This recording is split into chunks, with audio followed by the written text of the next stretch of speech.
You do a ratio of gender. You do male, female. Yes, we do. Would you include transgender and bisexuals and homosexuals? In fact, in our sex category, we only have male, female. You don't feel that is a violation of some people's rights? We don't think so. Basically, the questionnaire we are using, in fact, we had a broad consultation from other groups. From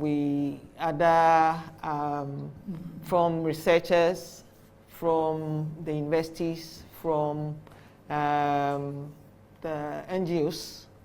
We all had stakeholders, various stakeholders came in for us to come up with this questionnaire. So basically the decision is, since time immemorial, we've been using the sex, and what we know is the male, female. So that is what we agreed on and we are all using. Okay, what about religion? I asked before. Religion, you asked Yes, them? religion is part of it. Yeah. It's part of it. So it is your religious affiliation. Mm-hmm. So you come to the household, you find out what religious affiliation the individual, what religion the individual is affiliated with, basically. And then you pick your responses. So when you finish, you tell us how many are Muslims, how many are Pentecostals. Do you do that? Is that part of your report? Yes, basically we have some categorization, you know, because in all statistical purpose endeavors, you have to categorize some of the responses. So we have some categorization of the responses.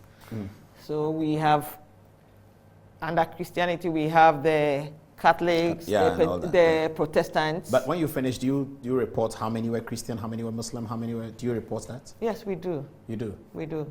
Okay. We do. But we do it in percentages and numbers. We do. Okay, so there are some religious people who don't want to be counted. Do you encounter that?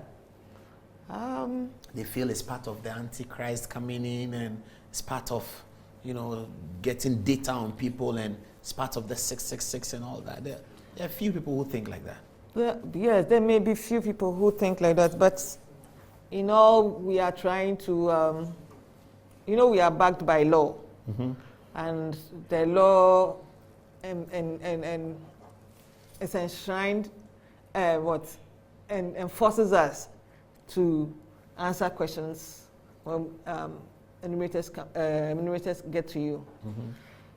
We don't really enforce the law, but we try and coerce and then talk the person to appreciate the use of the data and also provide responses to it. So basically, most of the time it is that we employ when we are in the field. When situations like that happens, we usually look out for opinion leaders in the community to try and talk the person into responding to the questions. So basically, we don't really try and enforcing the law, but also try coercing or try to convince the person to appreciate the use of the data to respond to it. Okay, so why are we doing the census? If we know that there are about so and so number of people, why are we doing it? Okay. Basically, censuses have been done since time immemorial, even before Jesus Christ was born. But it helps us in planning. If you are in your various homes, you want to cook a meal, basically. The first thing is to find out how many people are going to take the meal, and then you cook it appropriately in order not to waste the food.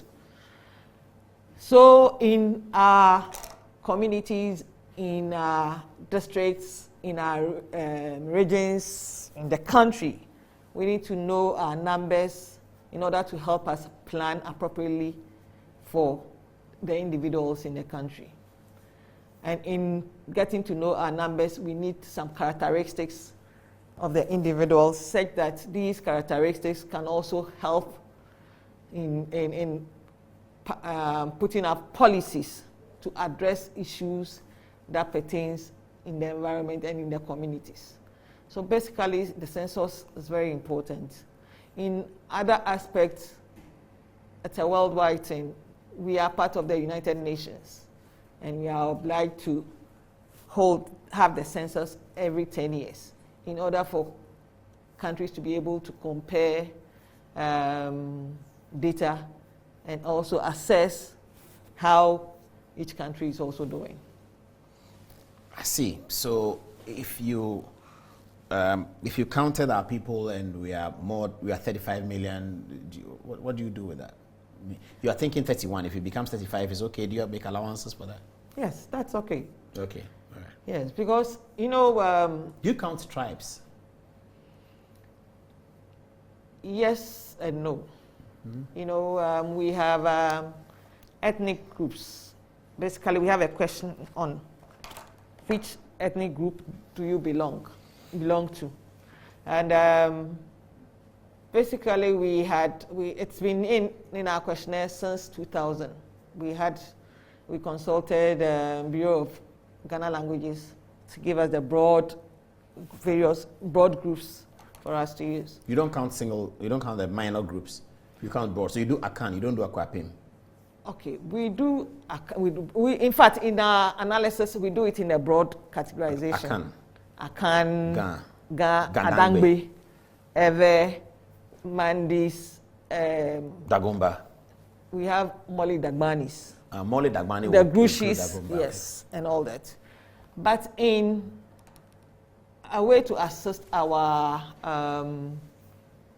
enumerators to assign or to pick appropriately, when we talk about the Chukusis, when we talk about the Baoli, they are under Akan.